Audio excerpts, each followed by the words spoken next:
నమస్తే, welcome to స్వతంత్ర news. నేను మాధురి. ముందుగా బులెటిన్ హెడ్లైన్స్ చూద్దాం. నేడు యాదాద్రి భద్రాద్రి జిల్లాలో ముఖ్యమంత్రి రేవంత్ రెడ్డి పర్యటన. భద్రాచలంలో ఇందిరమ్మ ఇల్లు పథకాన్ని ప్రారంభించనున్న సీఎం.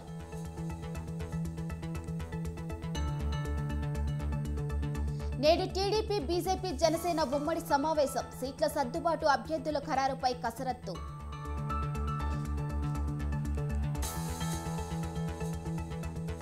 నేడు పులివెందుల ఇడుపులపాయలో సీఎం జగన్ పర్యటన. పలు అభివృద్ధి పనులను ప్రారంభించనున్న సీఎం జగన్.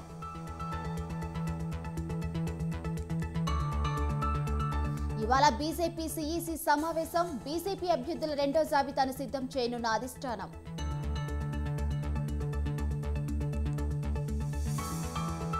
ఇవాళ కాంగ్రెస్ సీఈసీ మీటింగ్. లోక్సభ అభ్యర్థుల రెండో జాబితాపై కసరత్తు.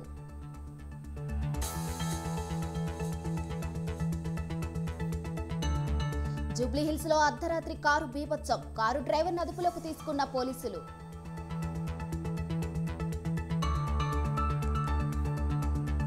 లాస్ ఏంజల్స్ లో ఆస్కార్ అవార్డుల ప్రధానోత్సవం. ఉత్తమ చిత్రం, నటుడు, దర్శకుల అవార్డులను సొంతం చేసుకున్న ఓపెన్ హైమర్.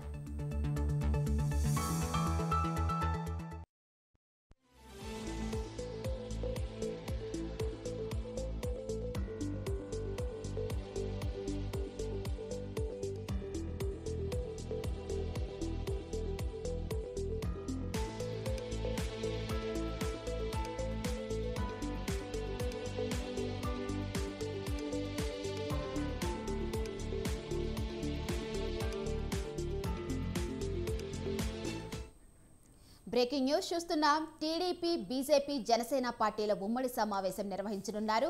ఈ సమావేశానికి టీడీపీ అధినేత చంద్రబాబు, జనసేన అధినేత పవన్ కళ్యాణ్, కేంద్ర మంత్రి షెకావత్ హాజరు కానున్నారు. ఉదయం 11 గంటలకు ఈ ఉమ్మడి సమావేశం జరగనుంది. సీట్ల సర్దుబాటు, అభ్యర్థుల ఖరారుపై కసరత్తులు చేయనున్నారు. 3 పార్టీల అగ్రనేతల భేటీలో AP BJP chief Purandeswari పాల్గొనున్నారు.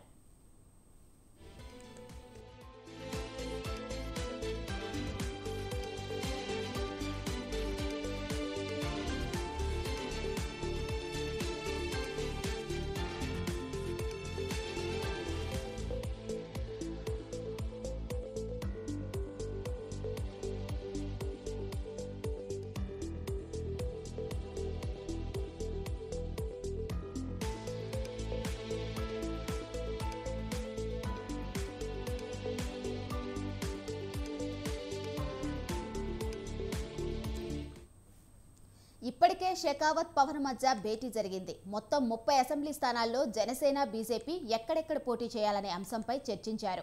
Paderu, Visakha north, బీగొన్నవరం, Kakinada urban, ముంగటూరు, Kadiri, Madanapalle, Kalahasti, Kaikaluru నియోజకవర్గాల్లో పోటీ చేస్తామనే ప్రతిపాదనను బీజేపీ పెట్టినట్టు సమాచారం. ప్రతిపాదిత స్థానాల్లో నుంచి 6 స్థానాల్లో బీజేపీ పోటీ చేసే అవకాశం ఉంది. ఎవరెవరు ఎక్కడి నుంచి పోటీ చేయాలనే అభిప్రాయానికి బీజేపీ, జనసేన వచ్చినట్లు తెలుస్తుంది. ఇవాళ చంద్రబాబుతో భేటీలో సీట్ల సర్దుబాటుపై షెకావత్, పవన్ కళ్యాణ్ చర్చించనున్నారు. ఇవాళ లేదా రేపు సీట్ల సర్దుబాటుపై క్లారిటీ వచ్చే ఛాన్స్ ఉన్నట్లు తెలుస్తుంది.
బ్రేకింగ్ న్యూస్ చూస్తున్నాం. లోక్సభ ఎన్నికల్లో అభ్యర్థుల ఎంపికపై కసరత్తులో మునిగిపోయింది కమలం పార్టీ. ఇప్పటికే మొదటి జాబితా విడుదల చేసిన బీజేపీ ఇప్పుడు సెకండ్ లిస్టుపై దృష్టి పెట్టింది. ఇందులో భాగంగా ఇవాళ సాయంత్రం బీజేపీ కేంద్ర ఎన్నికల కమిటీ భేటీ కానుంది. సాయంత్రం 6 గంటలకు ఈ భేటీ జరగబోతుంది. ఈ భేటీలో లోక్సభలో పోటీ చేసే బీజేపీ అభ్యర్థుల రెండో జాబితాను సిద్ధం చేయబోతున్నారు. సెకండ్ లిస్టులో దాదాపు 150కు పైగా లోక్సభ అభ్యర్థులను ఖరారు చేయబోతున్నారు కమలనాథులు.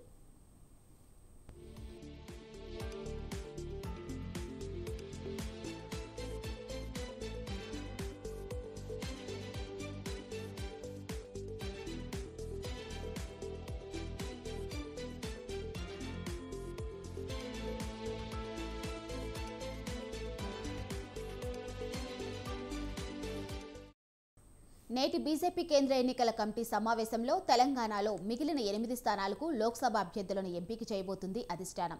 ఇప్పటికే తొలి జాబితాలో 9 స్థానాలకు బీజేపీ అభ్యర్థులను ప్రకటించింది.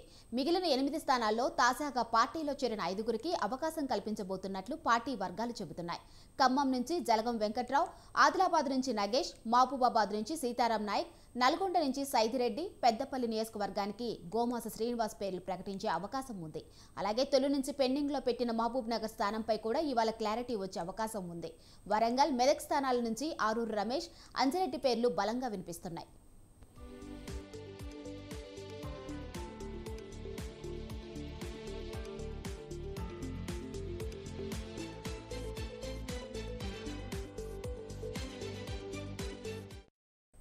ఇక ఎన్నికలకు ముందు తెలంగాణ బీజేపీలోకి భారీ సంఖ్యలో చేరుతున్నారు.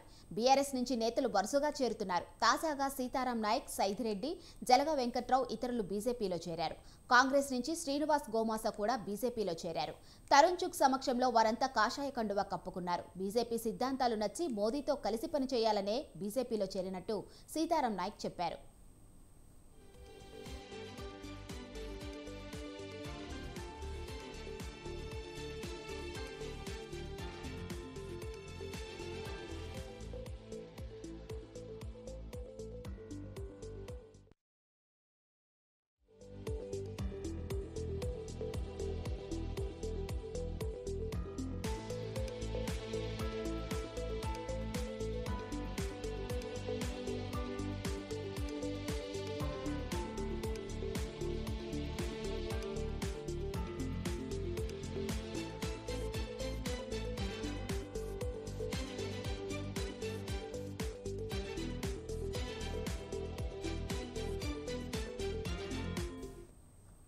బ్రేకింగ్ న్యూస్ చూస్తున్నాం.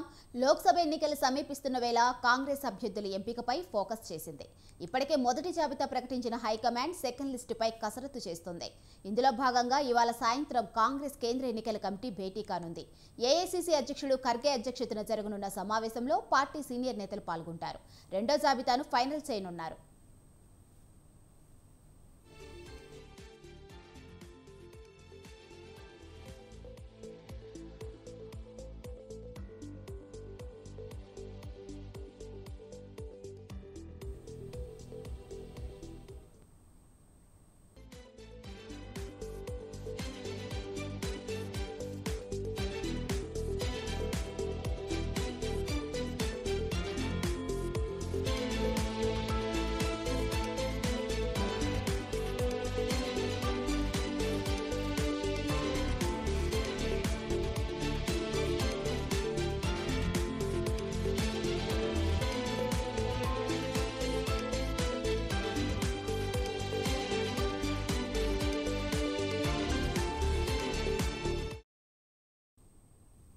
పేదలు సొంత స్థలంలో ఇల్లు కట్టుకునేందుకు 5 లక్షల ఆర్థిక సాయం అందించే ఇందిరమ్మ ఇళ్ల పథకానికి ముఖ్యమంత్రి రేవంత్ రెడ్డి భద్రాచలంలో శ్రీకారం చుట్టనున్నారు.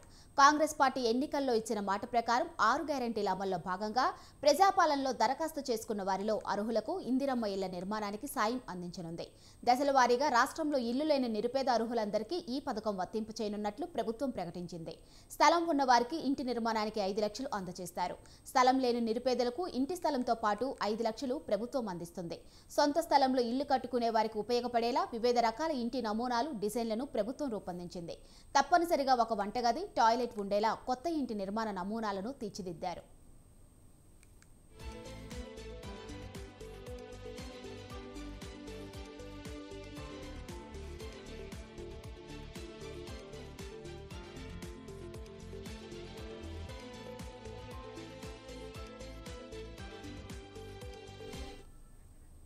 భద్రాచలంలో జరిగే కార్యక్రమంలో పాల్గొనడానికంటే ముందు రేవంత్ యాదాద్రి వెళ్తారు. కాసేపట్లో బేగంపేట నుంచి హెలికాప్టర్లో ముఖ్యమంత్రి రేవంత్ రెడ్డి యాదగిరి గుట్టకు వెళ్తారు.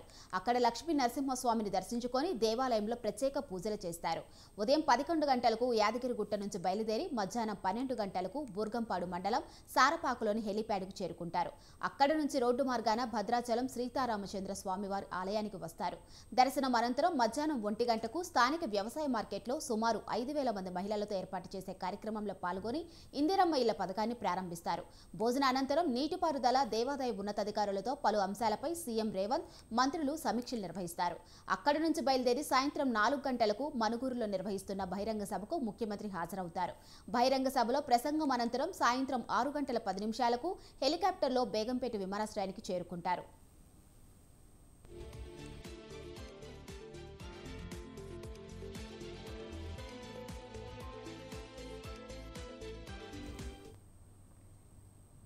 తెలంగాణ ముఖ్యమంత్రిగా పదవీ బాధ్యతలు చేపట్టిన తరువాత తొలిసారిగా భద్రాద్రి జిల్లాకు వస్తున్న రేవంత్ రెడ్డికి ఘన స్వాగతం పలికేందుకు జిల్లా యంత్రాంగం భారీ ఏర్పాట్లు చేస్తుంది. రాష్ట్రంలో కాంగ్రెస్ పార్టీ అధికారంలోకి వచ్చిన తరువాత సీఎం రేవంత్ రెడ్డి తొలిసారి ప్రసిద్ధ పుణ్యక్షేత్రమైన భద్రాచలంలో పర్యటించనున్నారు. సీఎం పర్యటన కోసం ముమ్మరంగా ఏర్పాట్లు చేశారు. CM Revanth Reddy, deputy CM Bhatti Vikramarka, మంత్రులు పొంగిలేటి శ్రీనివాసరెడ్డి, తుమ్మల నాగేశ్వరరావు, ఇతర మంత్రులు 2 ప్రత్యేక హెలికాప్టర్లలో భద్రాచలం చేరుకుంటారు.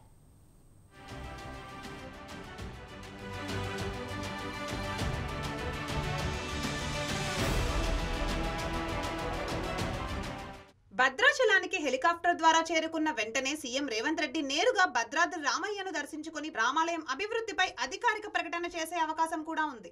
గతంలో ఆలయ అభివృద్ధి పనులపై దేవస్థానం అధికారులతో ఈవో పలు దఫాలుగా సమీక్ష సమావేశాలు నిర్వహించారు. సీఎం రేవంత్ సమక్షంలో దేవస్థానం అభివృద్ధిపై పవర్ పాయింట్ ప్రెజెంటేషన్ ఇవ్వనున్నారు. కాంగ్రెస్ ప్రభుత్వం ఇచ్చిన 6 గ్యారంటీల్లో భాగంగా ఇందిరమ్మ ఇళ్ల పథకానికి భద్రాద్రి రామయ్య సన్నిధిలో సీఎం శ్రీకారం చుట్టనున్నారు. ఇందుకోసం అధికార యంత్రాంగం ఏర్పాట్లు చేసింది.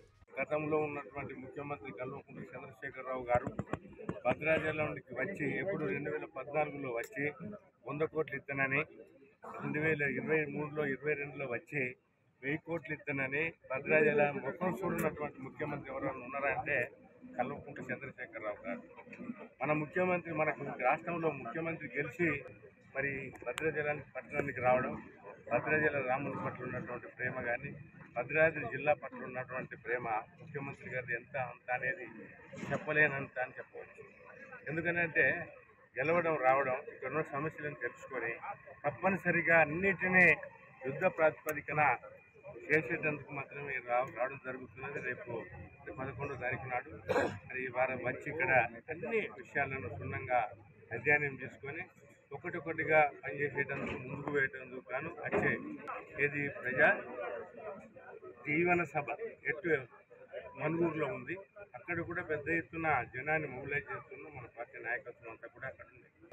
దిగ్విజయంగా విజయవంతం చేయాలని చెప్పి కోరుకుంటూ ఇందిరమ్మ ఇళ్ల పథకం ప్రారంభించే కార్యక్రమాన్ని ముందుగా మిథిలా స్టేడియంలో నిర్వహించాలని అధికారులు భావించినా సాంకేతిక కారణాలతో వేదికను భద్రాచలంలోని వ్యవసాయ మార్కెట్ యార్డుకు మార్చారు. అక్కడ ఏర్పాట్లను అశ్వారావుపేట ఎమ్మెల్యే జారే ఆదినారాయణ, భద్రాద్రి డీసీసీ అధ్యక్షుడు పోదెం వీరయ్య తదితరులు పరిశీలించారు. ఇందిరమ్మ ఇళ్ల పథకం ప్రారంభమైన తర్వాత భద్రాద్రి జిల్లా యంత్రాంగంతో సీఎం సమీక్షా సమావేశం నిర్వహిస్తారని అధికార వర్గాలు భావిస్తున్నాయి. ఆ తర్వాత మనుగూరు సభలో పాల్గొంటారు. చాలా మంది నిరుపేదలు మరి ఆశ్రయం లేక వెలువెల్లాడుతూ ఉన్నారు. అటువంటి వారికి ఒక ఇల్లు ఇవ్వాలనే సంకల్పంతో ఈ రాష్ట్ర ముఖ్యమంత్రి రేవంత్ రెడ్డి గారు రామోడి సన్నిధిలో ఈ కార్యక్రమాన్ని లాంచ్ చేయాలని చెప్పి అనుకున్నారు. అదేవిధంగా రాష్ట్ర రెవెన్యూ హౌసింగ్ మినిస్టర్ తన సొంత జిల్లా ఇక్కడికి తన సొంత జిల్లాలో దీన్ని లాంచ్ చేయాలనే ఉద్దేశంతో ఈ కార్యక్రమాన్ని తీసుకున్నారు. దానిలో భాగంగా ఇక్కడ అధికారుల పర్యవేక్షణలో దానికి సంబంధించిన పనులన్నీ కూడా జరుగుతూ ఉన్నాయి. దాన్ని లాంచ్ చేసే దాంట్లో భాగంగా రాష్ట్ర క్యాబినెట్ మొత్తం కూడా భద్రాచలం రాములవారి సన్నిధిలో దీన్ని లాంచ్ చేయడం కోసం, ఇందిరమ్మ లాంచ్ చేయడం కోసం క్యాబినెట్లో ఉన్న మంత్రులంతా కూడా ఇక్కడికి విచ్చేస్తున్నారు. పినపాక నియోజకవర్గంలోని మనుగూరులో నిర్వహించే సీఎం రేవంత్ రెడ్డి సభకు ఏర్పాట్లు ముమ్మరంగా సాగుతున్నాయి. సీఎంతో పాటు పలువురు మంత్రులు ఈ సభకు వచ్చే అవకాశం కూడా ఉంది. ఇక్కడ ఉన్న హెలీప్యాడ్ ను యుద్ధ ప్రాతిపదికన సిద్ధం చేస్తున్నారు. ఈ సభకు భారీగా ప్రజలు తరలి వచ్చే అవకాశం ఉంది. ఈ గ్యారెంటీ పథకాలలో 100% ఈ ప్రభుత్వం అమలు చేయడానికి సిద్ధంగా ఉందనేది మన అసెంబ్లీలో కూడా ముఖ్యమంత్రి గారు చెప్పారు. ఆ వైపుగానే ఒకదాని తర్వాత ఒకటి అమలు చేస్తూ పోవడం జరుగుతూ ఉంది. ఇలా చాలామంది ఇందిరమ్మ ఇల్లు గత 10 ఏళ్లలో చూస్తే గత ప్రభుత్వం చెప్పినటువంటి పథకం ఆ ఇల్లు ఎక్కడ లేవు. ఇప్పుడు కాంగ్రెస్ పార్టీ ప్రభుత్వం గతంలో కూడా ఇందిరమ్మ ఇల్లు ఇచ్చింది. ఈసారి కూడా మాకు వస్తాయని ఆశతో గంపడాశతో పేద ప్రజలు మరి నమ్మకం పెట్టుకుని గెలిపించారు. ప్రభుత్వం అధికారంలోకి వచ్చింది.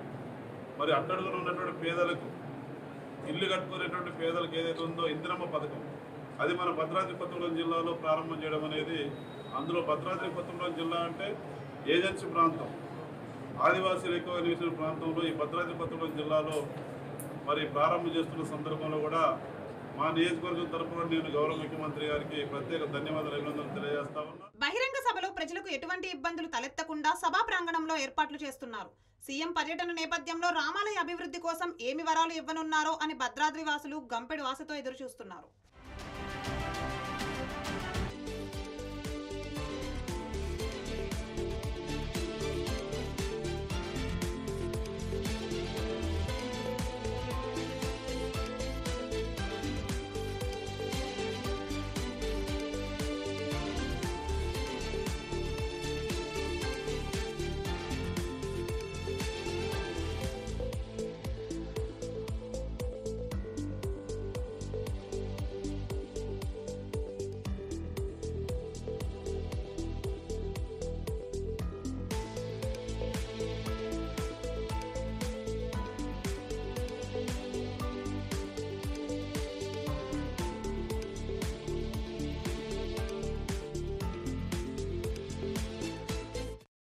బ్రేకింగ్ న్యూస్ చూస్తున్నాం. నేడు పులివెందులలో ఏపీ సీఎం జగన్ పర్యటించనున్నారు. అక్కడ ఆయన పలు అభివృద్ధి పనులను ప్రారంభించనున్నారు. మొత్తం 841 కోట్ల అభివృద్ధి పనులకు శంకుస్థాపనలు, ప్రారంభోత్సవాలు చేస్తారు. మెడికల్ కాలేజ్, ప్రభుత్వ ఆసుపత్రులను ప్రారంభించనున్నారు. అనంతరం జగన్ ఇడుపులపైకి వెళ్తారు. సాయంత్రం తిరిగి తాడేపల్లి చేరుకుంటారు.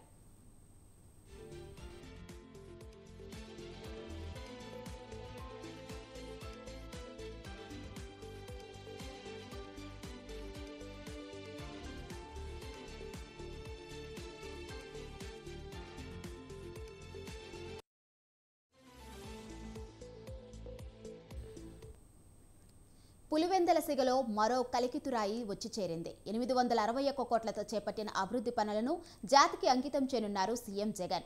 ఓవైపు జిల్లా కేంద్రమైన కడపను మెడికల్ హబ్గా తీర్చిదిద్దారు. అత్యాధునిక వైద్య సేవలకు నిలయంగా నెలకొల్పారు. సూపర్ స్పెషాలిటీ వైద్య సేవలను అందుబాటులోకి తెచ్చారు. 500 కోట్లతో ప్రభుత్వ మెడికల్ కళాశాలను నిర్మించారు.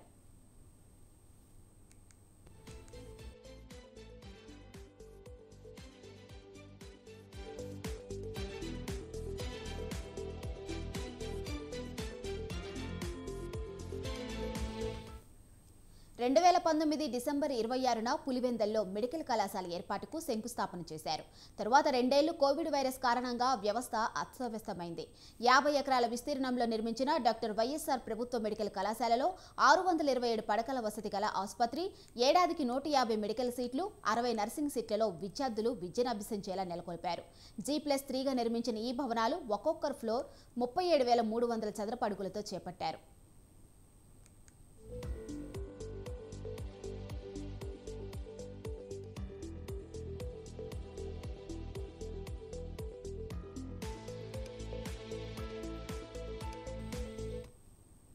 పులివెందుల కేంద్రంగా నూతనంగా నిర్మించిన ఆదిత్య బిర్లా గార్మెంట్స్ యూనిట్ను సైతం సీఎం జగన్ ప్రారంభించనున్నారు. 16 ఎకరాల విస్తీర్ణంలో 175 కోట్ల వ్యయంతో చేపట్టిన ఈ సంస్థ నిర్మాణానికి 2021 డిసెంబర్ 24న శంకుస్థాపన చేశారు. ఉత్పత్తి ఆధారిత ప్రయోజనాల పథకంలో భాగంగా Aditya Birla group textiles, branded garments తయారీ యూనిట్ను నెలకొల్పింది. ఏటా 24 లక్షల గార్మెంట్స్ తయారీ సామర్థ్యంతో నెలకొల్పిన ఈ యూనిట్లో 2100 మందికి ప్రత్యక్షంగా ఉద్యోగ ఉపాధి కల్పించేలా తీర్చిదిద్దారు. తొలి దశగా 500 మందికి ఉద్యోగాలు కల్పించారు. ఇడుపులపై కేంద్రంగా 39.13 కోట్లతో నిర్మించిన డాక్టర్ వైఎస్ఆర్ మెమోరియల్ పార్కును సీఎం వైఎస్ జగన్మోహన్ రెడ్డి ప్రారంభించనున్నారు.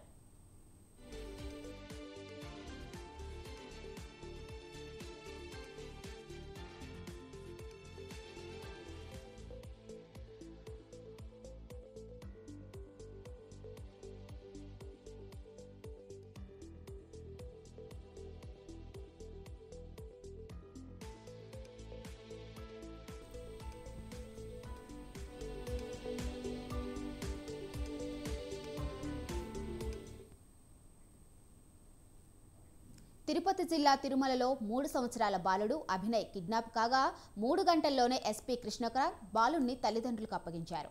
గద్వాల జిల్లాకు చెందిన 10 మంది కుటుంబ సభ్యులు కలిసి కాలినడకన తిరుమలకు చేరుకున్నారు. అందరూ నిద్రిస్తున్న సమయంలో గుర్తు తెలియని మహిళ బాలుడిని ఏమార్చి అపహరించింది. గమనించిన కుటుంబ సభ్యులు 2 టౌన్ పోలీస్ స్టేషన్లో ఫిర్యాదు చేశారు. జిల్లా ఎస్పీ కృష్ణకాంత్ ఆదేశాలతో పోలీసులు గాలింపు చర్యలు చేపట్టారు. తిరుపతి పెద్ద కాపు లేఅవుట్ వద్ద ఓ లాడ్జి వద్ద బాలుడిని మహిళ నుంచి సురక్షితంగా స్వాధీనం చేసుకున్నారు. బాలుడిని పోలీసులు సురక్షితంగా తల్లిదండ్రులకు అప్పగించారు.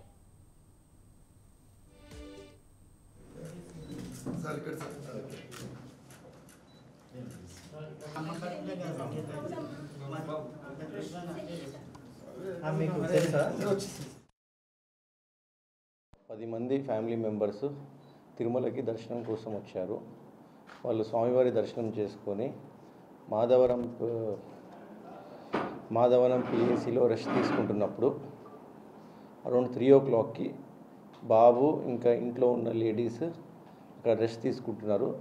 జెంట్స్ వెళ్ళి రూమ్స్ రిజిస్టర్ చేయడానికి వెళ్ళినప్పుడు అందరు నిద్రపోయారు. సో 3:30 ప్రాంతానికి అక్యూజ్డ్ వచ్చేసి బాబుకి ఒక సెల్ ఫోన్ చూపించి బాబు అటెన్షన్ డ్రా చేసి బాబుని తీసుకొని వెళ్ళడం జరిగింది. మన ఇక్కడ పెద్ద కాపు లేఅవుట్ ముందు లాడ్జ్లో బాబుతో అక్యూజ్ దొరకడం జరిగింది. సో ఇమీడియట్గా బాబుని ట్రేస్ చేయడం జరిగింది. బాబు ఆరోగ్యంగా ఉండడం ఏమీ జరగలేదు. ఇంకా ఫర్దర్ డీటెయిల్స్ విచారణలో తెలుస్తుంది. జాతీయ అవార్డు గ్రహీత stylish star hero Allu Arjun విశాఖలో సందడి చేశారు. వైజాగ్లో కొద్ది రోజుల పాటు సినిమా షూటింగ్లో పాల్గొనున్నారు అర్జున్. తమ అభిమాన హీరో విశాఖకు వస్తున్నారన్న సమాచారంతో ఎయిర్పోర్టుకు భారీగా తరలివచ్చారు ఆయన అభిమానులు. పుష్పరాజ్ అంటూ నినాదాలు హోరెత్తించారు. అర్జున్ రాకను పురస్కరించుకొని పోలీసులు భారీ బందోబస్తు ఏర్పాటు చేశారు. విశాఖకు చేరుకున్న అర్జున్ ప్రతి ఒక్కరికి అభివాదం చేస్తూ ముందుకు కదిలారు.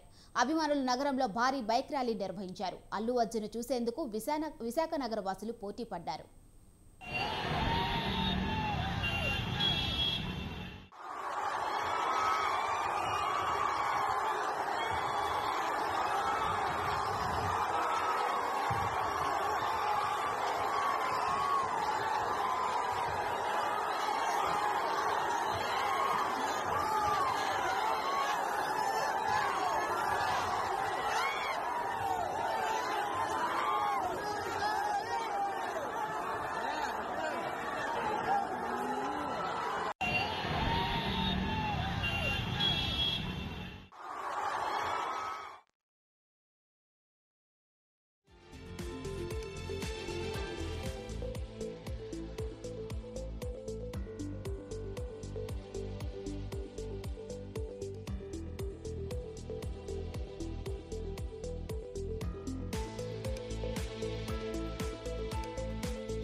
బ్రేకింగ్ న్యూస్ చూస్తున్నాం. సినీ రంగంలో అత్యంత ప్రతిష్టాత్మకంగా పరిగణించే ఆస్కార్ అవార్డుల వేడుక అట్టహాసంగా మొదలైంది. అమెరికాలోని లాస్ ఏంజల్స్ డాల్బీ థియేటర్ వేదికగా 96వ అకాడమీ అవార్డుల కార్యక్రమం కొనసాగుతుంది.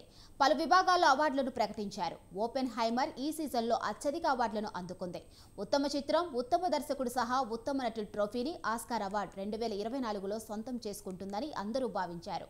ఓపెన్ హైమర్లో తన నటనకు ఉత్తమ సహాయ నటుడుగా రాబర్ట్ డౌనీ జూనియర్ ఎంపికయ్యారు. ఇదే చిత్రంకు గాను ఉత్తమ ఎడిటింగ్ విభాగంలో జెన్నిఫర్ లేమ్కు అవార్డు దక్కింది. పూర్ థింగ్స్ సినిమాకు గాను best hair style and makeup Sadia Stacey, Mark Coulier, ఉత్తమ costume designer Holly Waddington, best production design James Price, Shona హెత్కు అవార్డులు వచ్చాయి. అవార్డుల కార్యక్రమం ఇంకా కొనసాగుతూ ఉంది.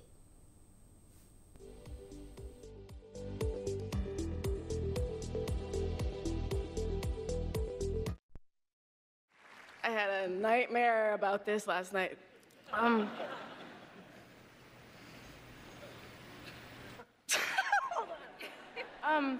Thank you so much to the Academy. I feel like I just didn't think this would happen. I was not expecting this. I feel so incredibly lucky and honored. Thank you to Greta. Where did you go? I love you. Thank you for this.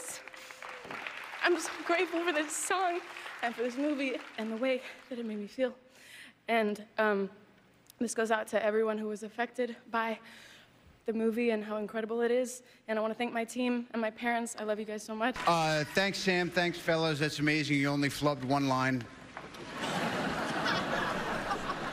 I'd like to thank my terrible childhood and the academy in that order. I'd like to thank I'm a veterinarian, I meant wife, Susan Downey over there. ఇవి bulletin updates చూస్తూనే ఉండండి స్వతంత్ర.